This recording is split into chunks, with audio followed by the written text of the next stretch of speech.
guys, welcome back to the farm.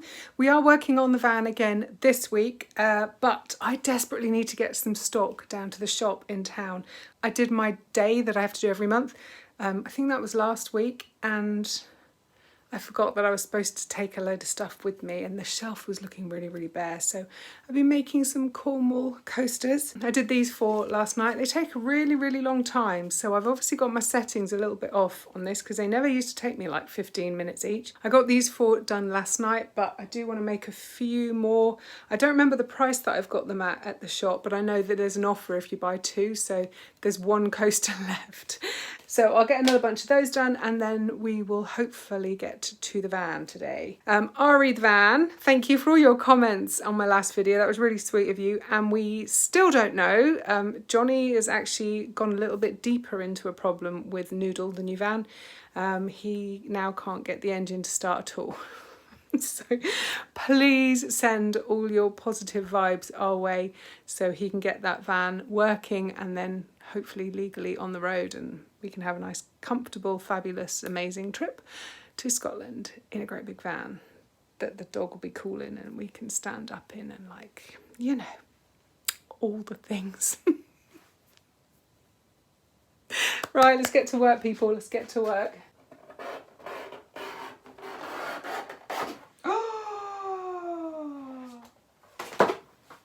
Oopsie. Rookie error. I was just slicing down here to cut that piece of leather off, and I carried on a little bit too far. Do you know what? I don't think that's gone all the way through. Oh my gosh. Kid, you know, I've got the luck of the Irish with me, I tell you. Right, let's try not to cause any more damage now and just get some more coasters cut.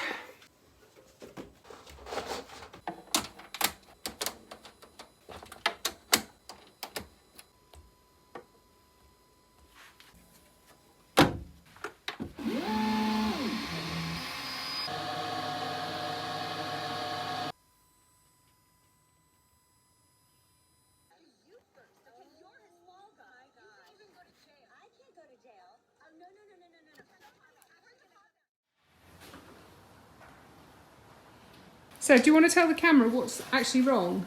The engine's fine. Okay. Nothing wrong with the engine. It's the timing is out. Okay, but you said the engine won't work now. Because it was kicking out loads of white smoke and the fuel pump was out of alignment. So trying to get the fuel pump realigned.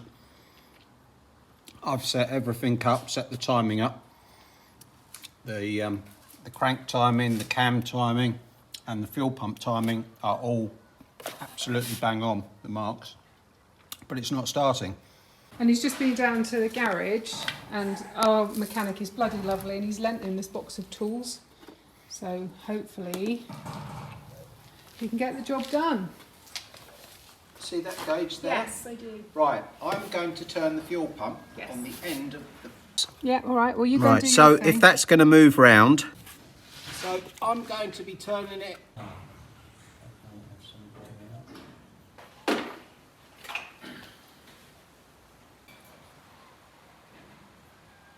Tight. There we go.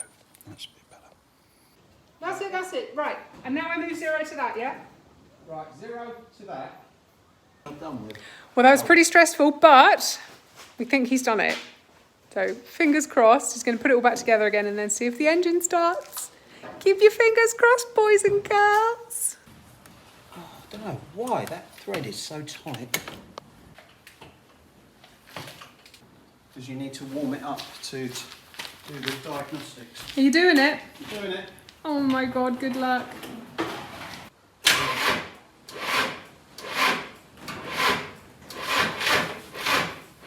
That engine's not good.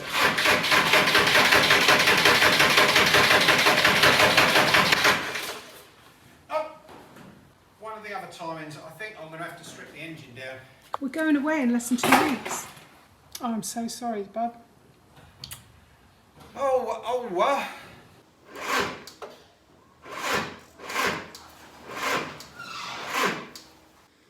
Well, that's not so good. He's popped down to the garage now to see our mate Mark, but it's 6:30, so there's a fair chance he'll have gone home by now. Obviously, Johnny has to work Monday to Friday, so he's quite limited at the time that he's got to dedicate to doing this, to getting it on the road. And he's just said he thinks the next step is he's going to have to take the engine apart and make sure that something is dead centre, or as you can tell, I understand nothing about any of this. And Johnny's not a mechanic, he's just always messed around with his own vehicles, and he has saved us a fortune over the years because he can pretty much mend most things, to be honest. So I'm gutted for him that all of that effort that he's put into this point, you know, that the engine didn't turn over. And as for going away in, what are we today? We're the 20th and we're going away on the 1st, thereabouts. I don't know. Am I being dumb by spending all this time getting the interior of that van ready when we might end up going in one of our T4s? Should I be spending time getting one of them ready for the dog and for us? And I don't know. It is a bit of a bugger. It is a bit of a bugger. Right, I'm going to sit here and get these coasters finished, and hopefully in the morning I can pop down to the shop and add these back in.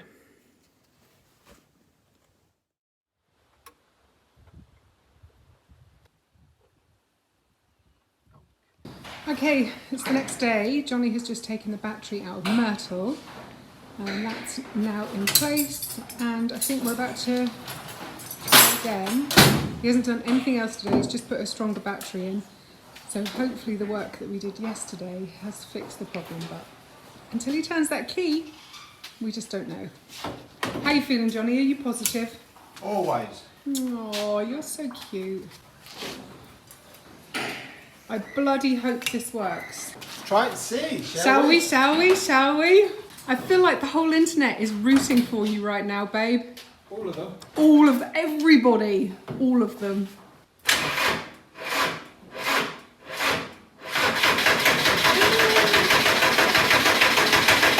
Shit. I have to go through it all again. Okay. Are we doing it now? Yeah, it's going to take me a while to get it all set up. That's okay. Hi, Sassy. Hi, baby girl. I'll set top of the engine off. After all that, It's not a bloody 10. bloody hell. On there. Whoop.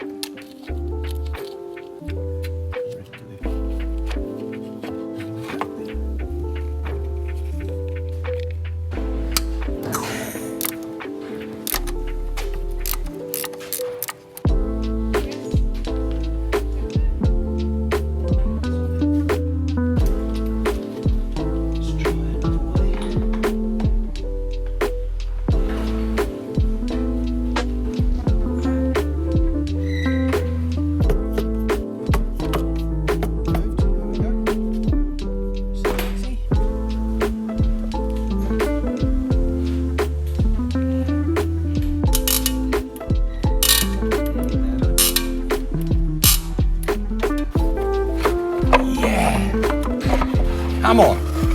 Oh, yes. Right. So, number one cylinder, top dead centre. These should be up. That one's up. And that one's up. That would indicate that we are actually top dead centre. So that's good. That is good. Hurrah! So, right, there should be enough on that. Good morning, friends. So, first mission of the day involves this king-size duvet cover. So, rather than having fitted sheets on... Hang on a second, that lens is filthy. That's better.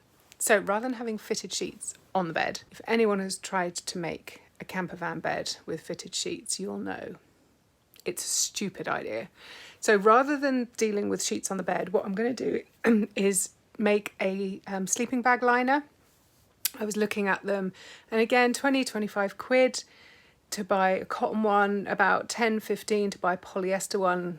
I'm going through perimenopause. I can't be doing with sleeping in polyester.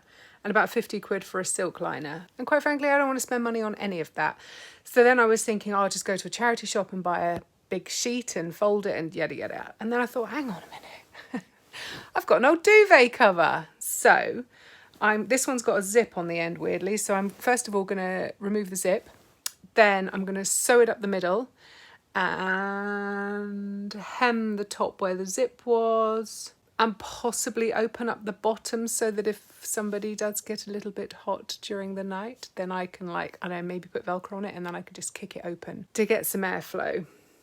So that's what I'm going to do with this, and Johnny can have the other one if he wants it or not. I think he's actually got a silk sleeping bag liner, and I think I'm going to take my down sleeping bag instead of taking a duvet, because I think it's going to have more of a temperature range than the skinny little IKEA 4-tog duvets that I currently use. And the reason that I want a liner inside my down sleeping bag is I don't like washing down sleeping bags because I don't want to damage it, and I know they all say they're fine to be washed.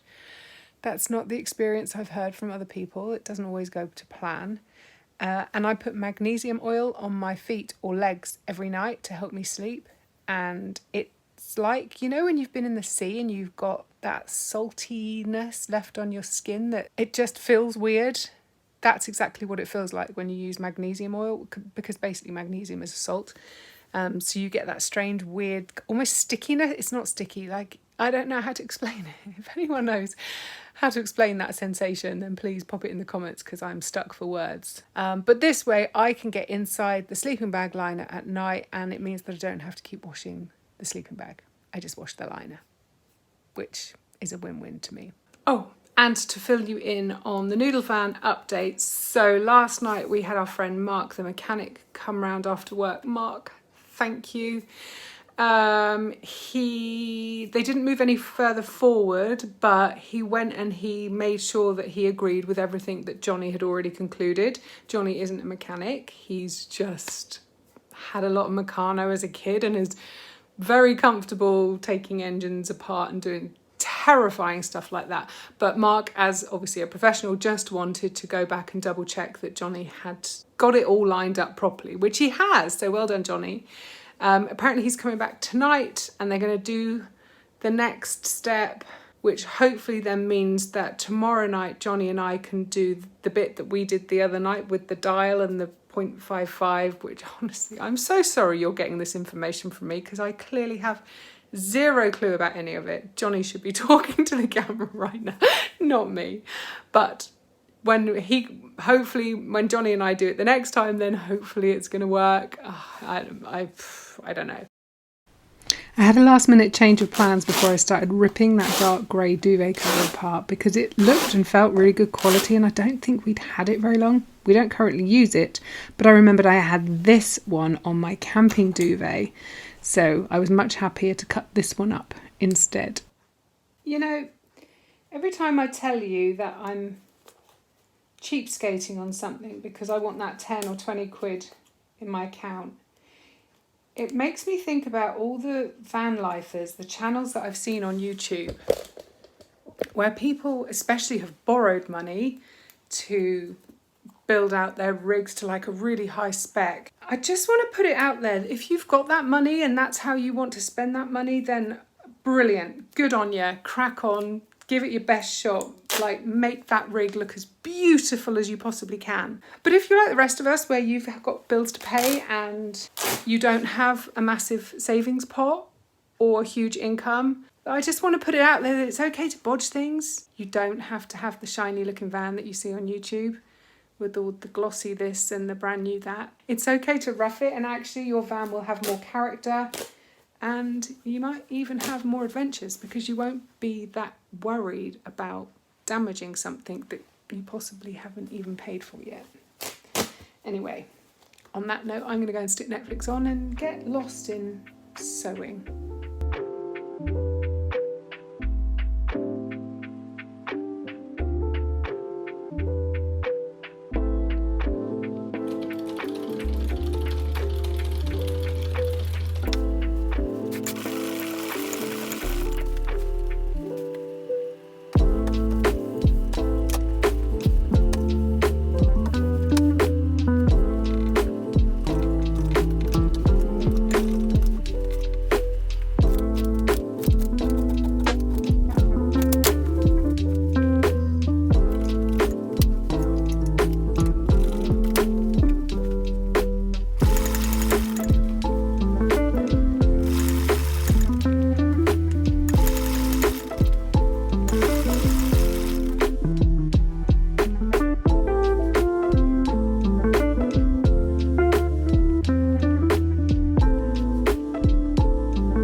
Okay, that's all sewn up and finished. Johnny says it's way too big, so I'm going to sleep with it tonight and see what I think. And if it is too big, then we'll adapt. The next thing I need to do is the job that I've been putting off since the last video, actually. I need to cut some cushions, the like sofa / bed cushions. There will be swearing involved in this, so I'm probably not going to put the camera on for much of it, but I'll very quickly just show you what I need to do. Because then hopefully when I do accomplish it, you can all cheer me on and go, woo, yeah, Janie, go. Remember your lines.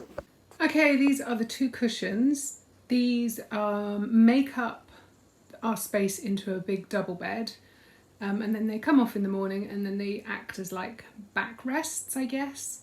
But we're changing our whole layout a little bit because of having the dog and stuff. So my plan now is each of these cushions are 6 foot long. So I want to cut it into a 4 foot and a 2 foot cushion. So this is just foam that we bought as a great big piece and we cut it with a bread knife into the sizes that we want. My biggest tip, if you're going to do this for a van or a vehicle, is to get some like curtain lining fabric like this. This is just 100% cotton curtain liner. It's really, really cheap per metre. It's horrible to sew and then put on because the foam is like rubbery and it grips to the fabric. But the point is now that we can make a cushion cover for that can come off and on really, really easily and not be a hassle every time you need to wash it.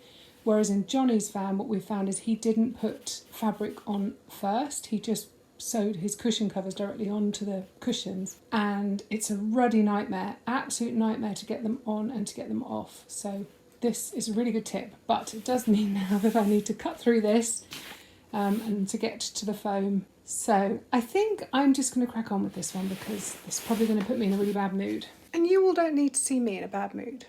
And also, don't look at my washing up pile. For goodness sake, you're so rude.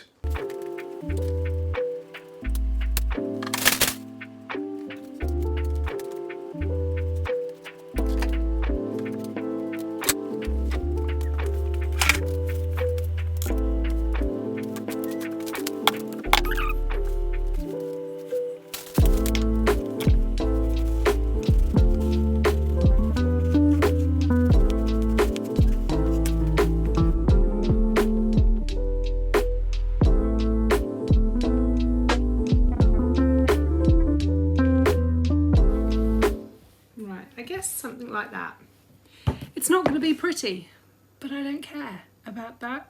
It just needs to be practical. Before I end this video, I need to show you my weird Frankenstein stitching. But like I said, it doesn't need to be pretty. It just needs to work. So there we are, they're done. We've got 2 little boards in there that in time will become tables during the day. We're not going to have time to sort that out before this trip. And then these cushions both slot in there. You have to squish around to get them in a bit, obviously. They come up to about here. Underneath is going to be where the doggy sleeps at night. And when we're travelling, they're both going to come off, go onto the beds. The boards will come out, go into the cupboards. And then the doggy is going to be here and he's going to be restrained safely and legally. And it's all coming together. Right, beautiful people, I've got a feeling that that's all we're going to get into this video. So please keep your fingers crossed for us. The MOT is fast approaching. Let's hope that Johnny can get this van sorted, get it on the road, and then we can get it through its MOT. I know he can do this. I've got faith in him. Beautiful people, thank you for hanging out with me once again, and I'm going to catch up with you next week. Until then, stay cool.